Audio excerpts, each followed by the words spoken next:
หมายสงกันเนาะหมายสงพี่น้องเลยโอ้ยก็เขากุกก็แลผู้ปัญญาเขากุกก็เนาะวันนี้ก็มาทบกันดังเขาได้จอมเพิ่งเนาะในของ YouTube จอมตะกร้อชาแนลนะครับวันนี้ได้ก็เดี๋ยวมาลัดนี้พี่น้อยก็เขามันเรื่องว่าไล่เอาสิ่งที่ลงมาใส่มือพ้องเขาถ่ายวิดีโอมือพ้องเขามันเรื่องถ่ายบล็อกจากว่าจะในอย่างว่าเยาตั้งหลังวิดีโอเขาในวิดีโอเขาให้มีเสียงกว่าบ้านจะในอ้อมเด็กกว่าเอาเสียงดีเลยเจ้าก็ให้มันญาเปิ้นไมค์คอนเฮาฮะเนาะญาลิขสิทธิ์คอปีไรท์นั่นฮะนะคอปีไรท์ก็มันซึ่งมันเป็นของเปิ้นเวลาเฮาเอามาใช้แล้วมันสร้างญาผิดบักเปิงซั่นเนาะก็หนังคือถ้าว่าเดิมญาผิดบักเปิงญาคอปีไรท์ญาลิขสิทธิ์เนี่ยเฮาได้เอาเสียงมันดีเลยแคปหางมันว่าจะได้ยาววิดีโอผู้พอเฮารับฉะนั้นเฮาใครหันมาแคปหางให้เพิ่นบ่ฟ้องใจเลยพอวิดีโอเฮานั้นให้มันบ่เหมือนจังว่าคือแคมดีตัวว่าจะได้ยก็สิ่งที่ลงว่าจะได้เฮาได้เอาดีไรแน่บ่ได้คาเดมาลัดนี่ค่ะเนาะอย่าให้มันยากคอปีไรท์ยาลิขสิทธิ์ยาเพิ่นไว้ขวานเฮาพี่ปักเบิงสิแลปิดของ YouTube เฮาปิดของเพจมันจังใน Facebook เฮาว่าจะได้เจ้าก็กูดีนั่นค่ะนะเพราะเฮาค่ะด้วยเจ้ากันค่ะว่ามันอะไรเฮ็ดจังหือนี่ค่ะเนาะวันดังสุดในเฮาขอใน Google Chrome ค่ะเนาะ Google Chrome เนี่ยเป็นตัวไหนค่ะเป็น Google Chrome เนี่ยมันจะใน Google จังค่ะเนาะเขามานั่นเลยก็อะไรครับใน Google ก็อะไรนั่นก็ใน Google Chrome ก็เลยพอเขามาอย่างไหนเขาเข้ามาเด็กเดียนเตรียมหาเนี่ยค่ะเนาะ Search or Tab เนี่ย URL เนี่ยค่ะเนาะเด็กเดียนเขาเตรียมหาจังเลยเขาขึ้นว่าเตรียมหาในคดียามเตรียมกันเขาเข้ามาเตรียมมาปิสเป้เนี่ยค่ะเนาะ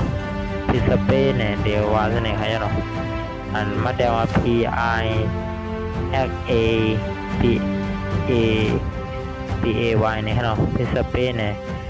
ว่าเตรียมแล้วก็เด็กดีอันดาดีนะครับเนาะดีสมดีหางด้วยนะว่ามาถึงนานแล้วเนี่ยเขาขึ้นเด็กเขาดีแบบใช่นะครับเนาะปิสเป้นะครับเนาะเว็บไซต์ดีเป็นสีเขียวๆด้วยนะครับเนาะเด็กเขาว่าให้ไหนครับพอเด็กเขาย้อนเดี๋ยวมานานนะครับเนาะพอมานานแล้วก็ใครว่าเขามาในอันเป็นปิสเป้ที่อันเอาแค่ทางความวิดีโออันมันยาคอปีไรท์ว่าเขาเอากระต่างนั่นขนาดนั้นดินแนก็ดีเป็นที่อันเขาเตรียมหาอะไรกันเนาะแล้วก็ดินแนเขาดีลึกว่าเขาเดี๋ยวแค่พางเนี่ยเดมีแค่พางในแค่พางแรกมันทำเดมีมันเจิงว่าโฟโต้เนี่ยเนาะแค่พางถ่ายแล้วก็มันเจิงแค่พางจันแต่ว่าเดมีหลายเมลเนาะแล้วก็วิดีโอเนี่ยเอาความเนี่ยนั้นก็ความเนี่ยก็มันเดมีมันเจิงเปิดห้องเปิดหาเลยนะเดี๋ยวสิ่งที่ลงมันเจิงสิ่งเอฟเฟกต์ซาวด์เอฟเฟกต์เนี่ยนะมันเจิงดึงหาได้ให้มันวอลสิงตั้งหลังมือเข้าลาดของมือฟ้องเข้าลาดนั่นแหละนะอันเดมีหลายมิลค่ะเนาะว่าแค่พังว่าวิดีโอว่าความเหมือนเนี่ยอันนั้นคือเท่าคัดด้วยแค่พังค่ะเนาะแค่พังเนี่ยคดีเตรียมมันคดีเตรียมก็เตรียมเนี่ยเตรียมเป็นภาษาอังกฤษค่ะเนาะภาษาไทยจะเนี่ยก็เลยค่ะคดีเตรียมว่าแฟนเนี่ยค่ะเนาะ F R I E N T แฟนเนี่ยเด็กอันออกมาดังแต่อันเบิ้นเตรียมในก็เลยนะเขาขาเด็กอันดาดังไตเดียนเตรียมดีเขาในก็เลยอะไรตามเตรียมหายาเนาะนะครับเพื่อนในก็มันดีออกมาเหมือนเรื่องผมตามห้างก็อยู่ร่วมกันแน่รัดต่อกันแน่เรียนก็กันปันแห้งกันว่าจะแน่ก็เดี๋ยวมีจะแน่มือฟังเขารัดเกี่ยวลองก็จะแน่ก็เขาเดี๋ยวไรเฮ็ดซึ่งคือให้บ่เป็นก็หลีกันเสียทำกันก็ในเป็นสื่อฟองจะในเข้ามาเอาแค่พังจะในกว่า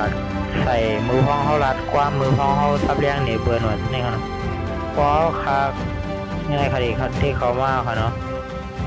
ที่เขามาในแค่พังเนี่ยคดีขึ้นออกนี่ค่ะนะแน่เหมือนเรื่องเขาเดี๋ยวแค่พังอะไรในก็เขาเด็กขอเนาะคดีเอาแค่พังอันนี้ค่ะตัวเด็กขอในแค่พังอันนี้อันไหนเพราะยาวก่อนไหนว่าคดีตั้งหลดก็มาเด็กเดียนเขียวๆเนี่ยค่ะเนาะที่ตั้งเหนือเนี่ยมันเด็กแค่ไหนยาวมันเด็กออกมาปั่นไส้เข้าคาอะไรไส้หางว่าจะในคนเดมีค่ะเนาะ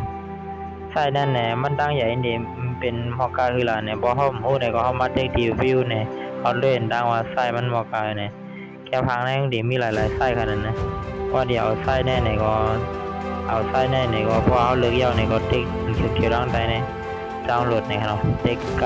ำพอไปกำเนี่ยมันก็ได้ออกมาเหมือนเดิมดังเลยเนี่ยเบ็ดแค่พังแล้วเนี่ยไปกำก็แล้วฮะอันนี้ค่ะเนาะเขาเหมือนไหนก็ยาวค่ะเขาขอดด้วยในปุ่งเขาจะในก็มันเดียวหาแนวค่ะเนาะ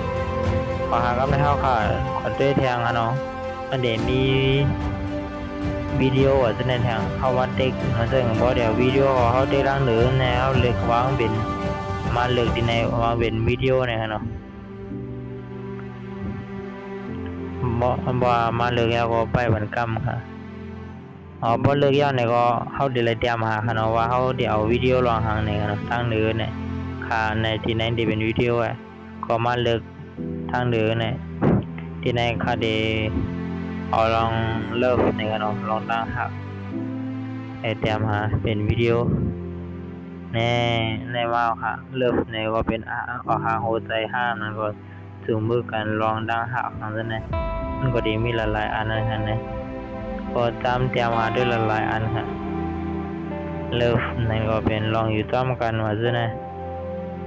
เขาก็เอากับใส่มือเข้าฟ้องมือฟ้องเข้ารัดทับเรียงนั้นอะไรกันนะคำแรกว่าด้วยทางความก็มีขนมบ่ให้เตรียมความก็เด็กอันเป็นมิวสิกนะฮะก็เป็นทางความนะฮะก็เด็กย่อนะเขาขึ้นมาดังเหนือที่ไหนฮะเนาะที่ไหนเอามาเตรียมเด็กเตรียมหาว่าค่าใครลองทางไหนให้ไหนแค่ขนมง่ายๆแค่พอมาดีซาวด์เอฟเฟกต์เนี่ยก็สิ่งที่ลงเนี่ยเนาะ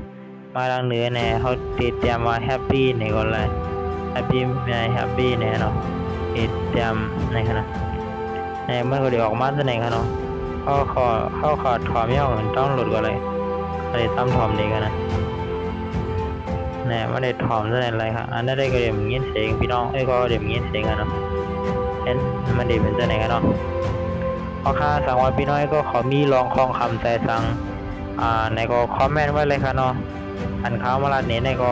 เอากับใจตื้อเอากับเฮ็ดซ้ำด้วยเลยค่ะเนาะเผื่อเป็นป้ายหูแต่เป็นดังหูเหมือนดอดพี่น้อยก็เขาเจ้าก็ไหนกำลังสุดหลังพี่น้อยก็เขาเด่มไล่รูทำวิดีโอดังหูมาลองรีสนใจมาเรื่อยนั่นว่าลองลิกไทยความไทยลองเมืองไทยจากกว่าลองดังหูดังหันเจ้าไหนค่ะเนาะคาเดมาลัดนี้ในคลองยูทูบในแลนเนี่ยพี่น้อยก็ขออย่าไปลืมบันแห้งเขาใส่ติ๊กไลค์ใส่ติ๊กซับสไครต์ติดตามเจ้าไหนก็ติ๊กหิ่งบันหนังบ่เด็ดจังเดินว่ามีวิดีโอดังหูมาเขามาแทงเย้าไหนค่ะเนาะเอาค่าเนี่ยพี่ลองหังก็คอมเมนต์ไว้เลยค่ะใคร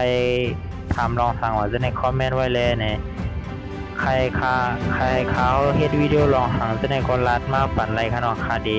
ขามาปั่นเขาเรียกลายตั้งหูกันนั่นค่ะนะเอาค่าต้องให้ทบกันในวิดีโอมาตั้งหูนะตั้งหูตั้งหันหูนะแทงค่ะเนาะไม่สูงค่ะ